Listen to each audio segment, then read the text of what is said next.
नमस्कार। मैं कहती तू सुन चैनल पर नीरू की ओर से आप सबका स्वागत। आज की कहानी एक ऐसे रचनाकार द्वारा लिखी गई है जो यूं तो हिंदी जगत में विशेष रूप से एक कवि के रूप में प्रसिद्ध हैं, मगर जिन्होंने अपने अनुभवों को कहानियों के रूप में भी हमारे सामने रखा है। ये रचनाकार हैं राम नरेश त्रिपाठी, और आज उनकी जिस कहानी को यहाँ प्रस्तुत किया जा रहा है उसका शीर्षक है वह फिर नहीं हंसी। साथियों, रहीम ने कहा था, रहीमन धागा प्रेम का मत तोड़ो चटकाए, मगर जब चटका दिया जाता है इस प्रेम के धागे को तो क्या होता है, ये जानने के लिए आइए सुने यह कहानी वह फिर नहीं हंसी। एक बड़े शहर में मेरे एक मित्र हैं, ग्रेजुएट हैं, मिलनसार, गुणग्राही, व्यापारी और व्यवहार कुशल भी। युवावस्था ही में उनकी पहली पत्नी का देहांत हो गया। तब समाज की पुरानी रूढ़ियों को तोड़ने के ख्याल से उन्होंने यह निश्चय किया कि चूंकि वे विधुर हैं, दूसरा विवाह वे किसी बाल विधवा ही के साथ करेंगे। मेरे मित्र ने एक दूसरे प्रांत की 16 वर्षीय बाल विधवा को चुना, जो बहुत सुंदरी थी और हाई स्कूल तक शिक्षा भी पाए हुए थी। समाज सुधारकों ने दोनों का विवाह बड़ी धूमधाम से कराया, पर रूढ़िवादी समाज ने दोनों को जातिच्युत कर दिया। मेरे मित्र अपनी नई स्त्री के साथ बहुत सुखी थे। दोनों में प्रगाढ़ प्रेम था। ऐसा जान पड़ता था कि दोनों एक दूसरे को देखकर ही जी रहे थे। एक दिन किसी काम से मैं उस शहर को गया था। एकाएक सड़क पर हम दोनों आमने सामने पड़ गए।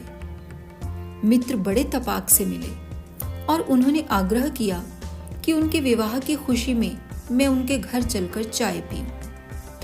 एक तो बहुत दिनों बाद मिले थे, दूसरे मित्र की नई गृहस्थी का सुख देखने की उत्सुकता थी। मैं उनके साथ उनके घर गया। हल्के बादामी रंग से पुता हुआ नई बनावट का पक्का मकान था। मित्र ने दरवाजे पर उंगली से 3 बार खटका किया। फौरन एक युवती ने दरवाजा खोला। वही उनकी स्त्री थी। सचमुच बहुत रूपवती थी। वहां खड़े ही खड़े मेरे मित्र ने अपनी पत्नी को बड़े सम्मानपूर्ण शब्दों में मेरा परिचय दिया और मुझसे कहा, यह मेरी धर्म पत्नी है। गृह लक्ष्मी ने दोनों हाथ जोड़कर मुझे प्रणाम किया। हम दोनों मित्र अंदर जाकर चाय पीने की मेज पर बैठ गए। स्त्री दूसरे कमरे में चली गई। लौटी तो हाथों में कई तरह की मिठाइयां और नमकीन लिए हुए। चाय आई, फल आए। दोनों ने मुझे बड़े तकल्लुफ से खिलाया पिलाया। मैंने देखा मेरे मित्र की नववयस्का धर्म पत्नी का तन ही सुंदर नहीं था, मन भी सुंदर था। वह पत्नी हंसमुख भी थी।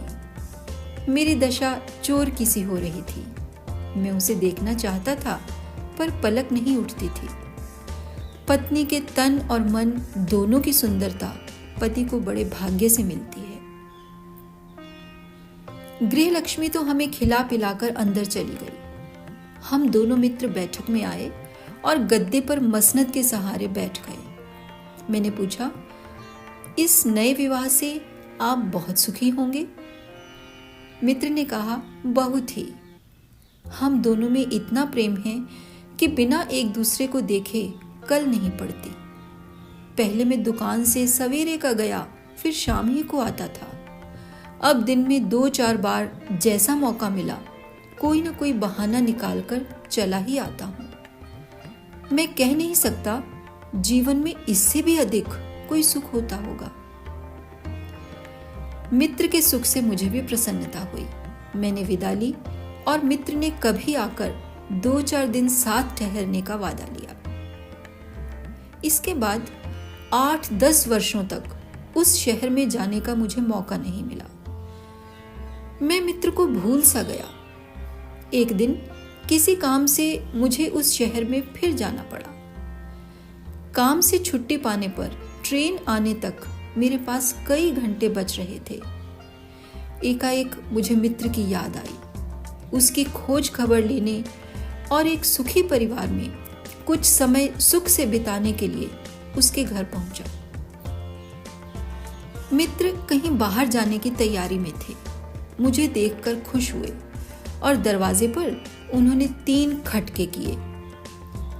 गृहलक्ष्मी ने दरवाजा खोला तो, पर मेरी तरफ कुछ ध्यान दिए बिना ही वह वापस लौट गई। मैंने समझा किसी जरूरी काम में लगी होगी। उस दिन उसके चेहरे पर हर्ष नहीं था, उदासी थी। इस बार जलपान लाया नौकर। मेरे मित्र जलपान कर चुके थे, पर मेरे साथ उन्होंने 1 प्याला चाय और पी ली। जलपान करके हम दोनों उसी गद्दे पर मसनद के सहारे जा बैठे। मैंने पूछा, अब आप कितने सुखी हैं? मित्र ने उदासी के साथ कहा, अब सुखी नहीं हूं। मैंने आश्चर्य से पूछा, यह कैसे हुआ? मित्र ने कहा, मेरा ही अपराध है। मेरा कौतूहल बढ़ता ही गया। मैंने पूछा, कोई न बताने योग्य बात न हो तो मुझे भी बताइए। 10 वर्ष पहले तो मैं आपको बहुत ही सुखी देख गया था, फिर क्या बात हुई? क्या संतान के लिए खिन्न है? मित्र ने कहा, संतान तो भगवान ने दी है। खाना पीना पहनना सब पहले से बढ़कर है। पैसे की आमदनी भी बढ़ी है, पर वह सुख नहीं है और उसका अपराधी मैं हूं। मैं मित्र के उदास चेहरे को एकटक देखता रहा। मित्र ने एक गहरी सांस ली और कहना शुरू किया, एक दिन हम दोनों में एक मामूली सी बात को लेकर विवाद उठ खड़ा हुआ। बातों बातों में वह क्रोध की सीमा तक जा पहुंचा। मुझे ज्यादा क्रोध चढ़ आया और मैं यह कहकर घर से बाहर चला गया कि एक को तो तू खा चुकी है, मुझे भी खाएगी। उस दिन शाम तक मैं घर नहीं आया तो वह दरवाजा खोलने आई और दरवाजा खोलकर चुपचाप वापस गई। मैंने देखा उसकी आंखें भरी हुई थीं। बस उस दिन से आज 1 वर्ष से ज्यादा हो गए, हंसी उसके मुंह पर दिखाई ही नहीं दी। घर का सब काम पहले ही जैसा चलता है, पर हंसी घर में से चली गई। कई बार अचानक मैं घर में आया हूं तो उसकी आंखों से मुझे मालूम हुआ जैसे वह रो रही थी। मेरे आने पर वह हंसती हुई ललक कर अब नहीं आती, आंखें भी नहीं मिलाती, सदा नीचे देखती रहती है। मित्र ने यह कहकर फिर एक गहरी सांस ली। मैं चुपचाप सोचने लगा, उसके नाम के साथ एक और पति का संबंध अब भी जुड़ा हुआ है। हृदय को यह एक चोट लगने वाली बात तो है ही। अब उसके हृदय ने केंद्र बदल दिया है। वह अपने पहले पति की परिक्रमा कर रही है, जिसे उसने कभी देखा भी नहीं था।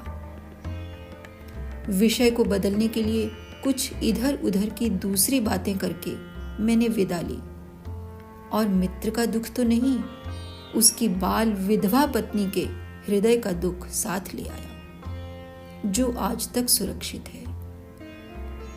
एक वाक्य की चोट से एक घर का सुख निकल गया। धन्यवाद। आशा है आपको यह कहानी पसंद आई होगी। ऐसी ही और कहानियां सुनने के लिए हमारे चैनल को सब्सक्राइब करना न भूलें। नमस्कार।